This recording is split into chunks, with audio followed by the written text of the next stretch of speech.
I'm going to take you over to Luke chapter 2, and it is describing the birth of Jesus in St. Luke. He talks about the recording of the birth of Jesus, and they're on their way. Joseph and Mary are on their way to the city of Bethlehem as a result of a mandate for a census made by Caesar Augustus. He and Mary are traveling, and it happens to be the time of her trimester. We know this because it tells us here that she is being great with child. And while they are in Bethlehem, Mary gives birth to her firstborn son and wraps him in the swaddling clothes and lays him in the manger.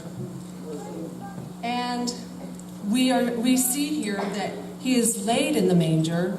It says in verse 7, because there was no room for him in the inn. And I want to just focus our attention on that verse for a moment. No room for them in the inn. And because there's no room for them in the inn, Jesus is found lying in a manger. And today, we are still presented with the same question as the innkeeper. Is there room for Jesus? Many times, especially during this time of year, we have made room for so many things. Our guests, our food in the refrigerator, maybe a tree. We've had to make room for a tree, and shopping or presents. And perhaps we've even cleared out our calendars for some special event. And whether we're celebrating Christmas or Kwanzaa or Hanukkah, or maybe nothing at all, whether we're putting up menorahs or trees or celebrating St. Nicholas, Jesus is still asking the same question today. And that is, did you make room for me? He's not asking us if we went to church. He's not asking us, did we pray? He's not even asking us if we read our Bibles. But and those are all great things, and we should do those. But he's asking us, did we make room for him? Did we make room for him? He wants to know if we're willing to make room for him by moving out those things that have crowded our lives. And this is all year long, not just necessarily in this season. But have we moved out some of our pride to make room for him? Have we moved out some of our egos to make room for him? Have we moved out some of our own schedules to make room for him? Have we moved out some of our habits or our will or even our attitudes to make room for Jesus? And for many Christians, Christmas isn't always just about the birth, the date of his birth, but it's more about a time to celebrate that Jesus came.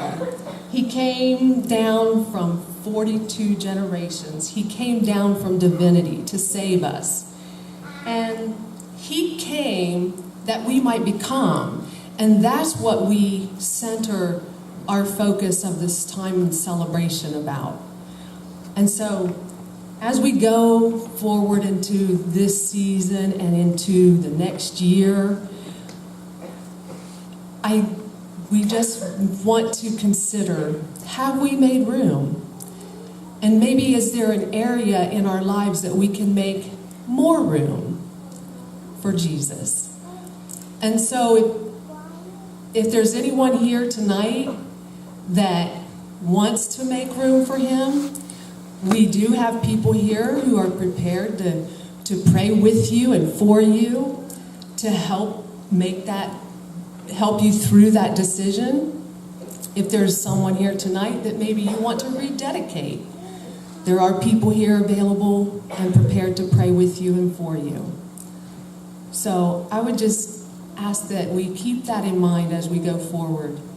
Make room for Jesus. Colleen's going to pray.